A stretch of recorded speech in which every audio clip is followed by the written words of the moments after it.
He trabajado de la misma manera que trabajo en el cine, buscando la sensorialidad, buscando algo sinestésico, buscando la experiencia física. Aquí he podido ser más oscuro.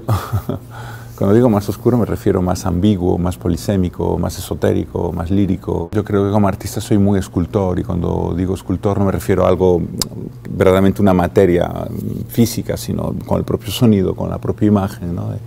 De generar algo tridimensional, y creo que el espacio de un museo te permite eso.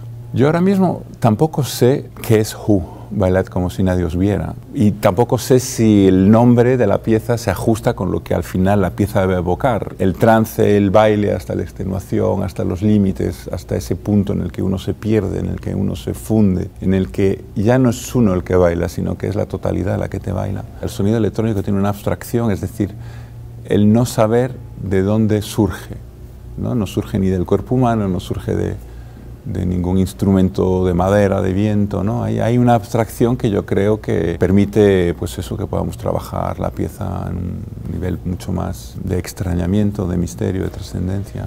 El proyecto que hoy inauguramos, Who, Bailad como si nadie os viera, es un proyecto que desde el museo lleva ya prácticamente más de 1 año y medio en conversaciones. Fue Manuel Segade, al llegar al museo, que empezó a dialogar con Oliver sobre la posibilidad de hacer un proyecto juntos, una nueva producción, una nueva comisión, que efectivamente en ese momento Oliver se encontraba rodando, investigando, es decir, en el proceso creativo de lo que luego fue la película Sirat. La instalación que presentamos hoy, a pesar de que comparten imaginarios y ciertas texturas, es una pieza diferente.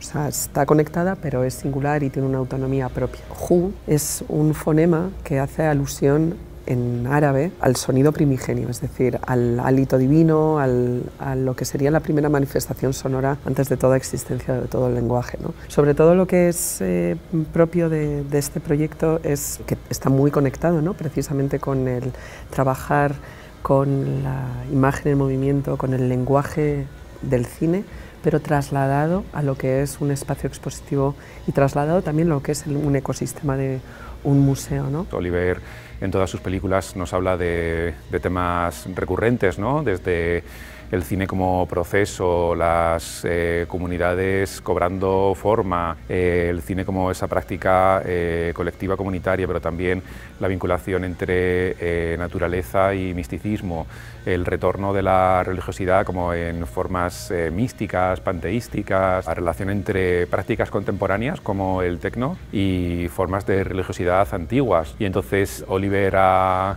compuesto un ciclo de cine. Por un lado es un foco a toda su carrera, es una retrospectiva de media carrera, la cual vamos a ver sus 4 largometrajes, pero también sus trabajos de juventud, sus primeros cortos. Junto a ello, pues él ha elegido 4 películas como un conjunto de sus obsesiones, de sus grandes temas, y cómo él los filtra, los comunica a través de la conversación con estos otros grandes cineastas.